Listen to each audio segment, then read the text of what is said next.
Not to lose. Let's keep it going here. All right, there has been 55 Super Bowls ever, and Tom Brady has made almost 20% of them. What am I even reading? Brady will play in his 10th Super Bowl after leading the Bucs to an NFC title. Enough of an accomplishment to get Max tweeting this. Does this man have the world's best karma? I don't even understand his life. Tom Brady has had a full Hall of Fame career in the time since I made the Cliff prediction. All right, Max. Big storyline this offseason. Is it Brady? Is it Belichick? Who? Da da da da blah blah blah. All right, it's Brady. What did he prove by reaching the Super Bowl without Belichick? First year with this team in Tampa. He proved everything. He proved everything. And I'm surprised, very surprised by it. I wasn't running around saying it's more Belichick for effect. I believed that. But sometimes, even if the evidence you see is unbelievable to you, you have to accept that it exists. And Tom Brady proved everything. I don't care how stacked the Bucs are, and the Bucs are stacked, or how bare the cupboard is in New England, and the cupboard was bare. Tom Brady orchestrated that well. You could argue as LeBron James has from team to team, or as Floyd Mayweather did picking opponents. In other words, not only are they the best on the field to play, they can analyze the sport better than others. They know what they need. They know what they need to be successful, and they make it happen. Brady proved everything. First year with the team, no training camp, no practice, facilities around the NFL getting shut down. You can't practice with your brand new teammates. And he goes on the road to beat Drew Brees in his own division, who'd already beaten Brady twice. On the road, Drew Brees, tie game in the fourth quarter. Who's going to be better when it matters most? Tom Brady. And then to Lambeau to do the same exact thing to Aaron Rodgers. On the road, by playing better in the highest leverage moments. He proved everything. Tom Brady is the football GOAT. He's also the best who ever did it, not just the greatest. And the argument as to who in what sport has been the greatest, Babe Ruth or Michael Jordan, an argument I really didn't think Tom Brady belonged in, he absolutely does. Tom Brady proved that he deserved far more respect, adulation, and deference from Bill Belichick than he received, and gratitude, because he disguised Bill Belichick's deficiency as a GM, not a coach. I'll never question the greatness of Bill Belichick as a coach. It's too many responsibilities that come with being a coach, and he didn't get there to 9 Super Bowls and win 6 by himself. But when you consider that you last year, meaning Tom Brady, had to work with Jacoby Myers, not the law firm Jacoby Myers, but Jacoby Myers, all right, who, by the way, has potential, okay? And you got N'Keal Harry instead of A.J. Brown and D.K. Metcalf. And you drafted Sony Michel instead of Lamar Jackson. These are some glaringly flagrant errors made by Bill Belichick, the general manager. And so for me, Tom Brady never departs from New England. If he had the personnel in place, the love that he has for Robert Kraft and the New England and the Foxborough area and what have you, he never leaves New England if you make sure he has the weapons that he needs. But by not having the weapons that he needed, you had people talking like Tom Brady, bringing up the cliff in the ravine and talking about how he couldn't get it done and how he was done and he was over the hill and all of this other stuff. And as a result, he heard all of that noise and he's like, these people don't know what the hell I'm working with. I have nothing. If Bill Belichick had given him weapons, Tom Brady would still be in Foxborough. And Tampa wouldn't be going to the Super Bowl for the first time since 2003. Best thing that happened then is that he didn't. Man, listen, what Tom Brady proved is exactly what I called him last week on Get Up. He's the greatest organization of all time. He's savvy. He's smart. He knows how to maneuver, right? For 2 decades, he felt that what was happening in New England could get him to a Super Bowl. As soon as it couldn't, he was gone.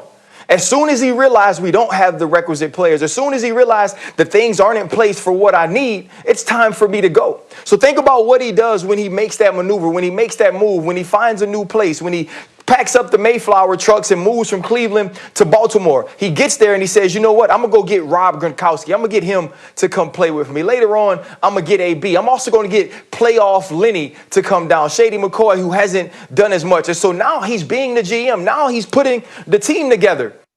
Bruce Arians said out of his own mouth, Bill didn't let him coach. Sometimes I just sit back and let him do his thing. So he knows when to move the organization, right? He knows how to put the pieces of the organization together, and he knows how to coach the pieces. And so now when it's 4th down and Tom Brady says, hey, man, hey, BA, put us back out there. I think we could get this 4th down. And then he says also, too, I like this Scotty Miller matchup on the outside with Kevin King. BA says, you know what? Go ahead. And now I can acknowledge Tom Brady was not the most important TB that was on the field in Tampa Bay colors, because that was Todd Bowles. That defense finished and won that game. That defense finished and won the game against the New Orleans Saints. But it's about the journey, y'all, not the destination. Tom Brady was the most important part of this journey.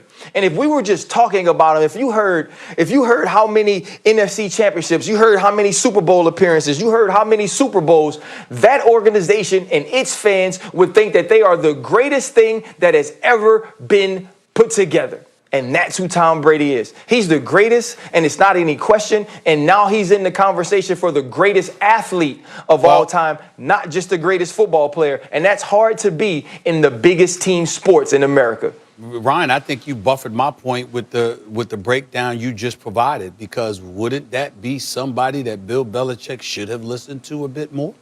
Yeah. And Absolutely. maybe, just maybe, it's not about the personnel you didn't get Tom Brady. It's about the people he wanted that you refused to go get or to keep on board.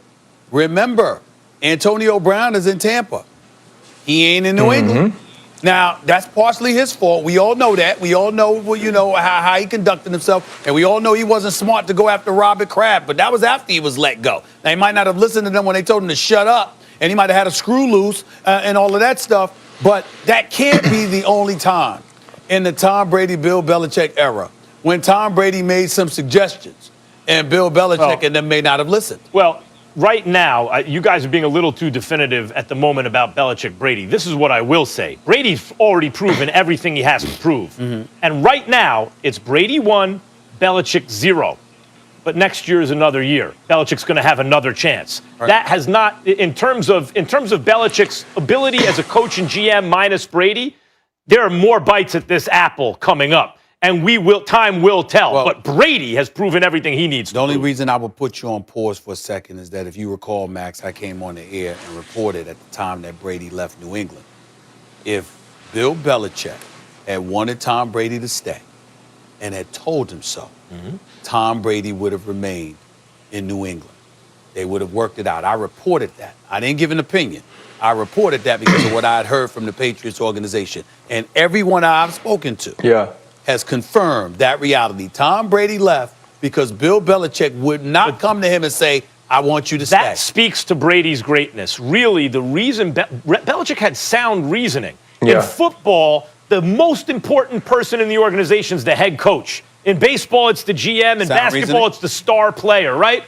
Brady is so great that even Bill Belichick, who really knows what he's looking at, didn't understand. I didn't either. A lot of people didn't.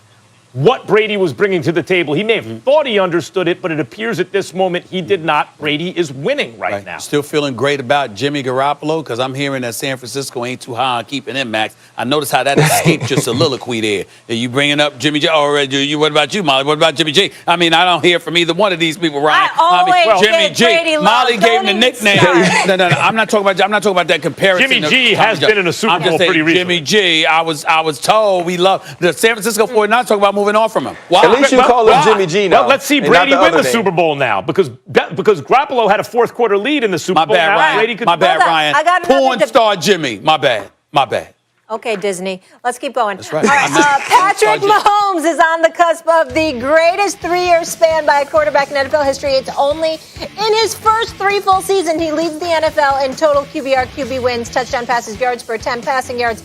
My goodness, since the start of 2018. Not to mention, at 25 years old, he could have 2 Super Bowl rings, 2 Super Bowl MVPs, and an MVP award before the season is over. RC, you're going first. Can Mahomes ever be rivaled, or is he just that good? Well, I mean, I think it depends on how you're looking at it. When you talk about rivaled as to who's the best quarterback in football now, no. There's nobody in that discussion. And we could talk about the year Aaron Rodgers had. But when you think about this 3-year run, this 3-year span of Patrick Mahomes, it's the best we've ever seen. Also think about the playoffs, though, in the critical moments. There hasn't been one moment, even in the game that they lost to New England, where Patrick Mahomes came up short. Where the conversation we're having about Aaron Rodgers right now, conversations we've had about even Tom Brady in the past, we can never say that. We can never say that Patrick Mahomes needed to hit a switch. Patrick Mahomes needed to make a play. Patrick Mahomes needed to execute, and he didn't. And that's all we've seen. And throughout this year, we had the conversation about teams being close to the Kansas City Chiefs and them playing very tight games. And even in those games, what we failed to mention was Patrick Mahomes made every single play he needed to for the Kansas City Chiefs to win. And a guy like Josh Allen, who moved himself into the MVP conversation, who people were talking about rivaling Patrick Mahomes from a skill level or from a talent level or arm level, had his chance. He had his shot, and it wasn't even close. The thing that's great about this Super Bowl is the greatest of all time, who is Tom Brady, is going to face, at least as current football players go right now, the only dude that can even be in the conversation for having an opportunity to catch him, and that's Patrick Mahomes. Go, Max. Mahomes has no rival. And in fact, in terms of the beginning of a career in the history of American team sports, it's hard to find one. Now, it's a perfect storm. Stephen A., you can talk about Tyreek Hill and Travis Kelce. I'm sure you will, and that has something to do with it. And his own talent and his decision-making, which is nearly perfect. Like, it doesn't really get better than that. And yet he's the Brett Favre draw the play up in the dirt gunslinger guy who also, minus the turnovers. Brett Favre was on this show saying it's amazing. He's the gunslinger, but he doesn't turn the ball over. He's Brett Favre and Aaron Rodgers had a baby, and he's started 3 years. This is his third. He went to the AFC Championship game 3 years in a row, already won an MVP and a Super Bowl. Should have been Super Bowl 3 years in a row, if not for a pre-snap penalty. Guys, this is like, I start to look into like Michael Jordan. Jordan came into the league like this, but his team wasn't good enough, so he wasn't going to the championship every year. Yeah. Who else did it? Like Dan Marino went early and then not after that. He is the most talented on the most explosive offense, and he doesn't mess up under pressure, and he puts up the biggest numbers, and he has the biggest talent. Whoa, there's no equal. So you're just going to end the show and Bailey give me 20 seconds. Fine. So I'll ask this question, Ryan. I'll give it to you. You won a Super Bowl championship with the Steelers, did you not? How did you do with the Washington Redskins? See the difference? No. Who you play with matters.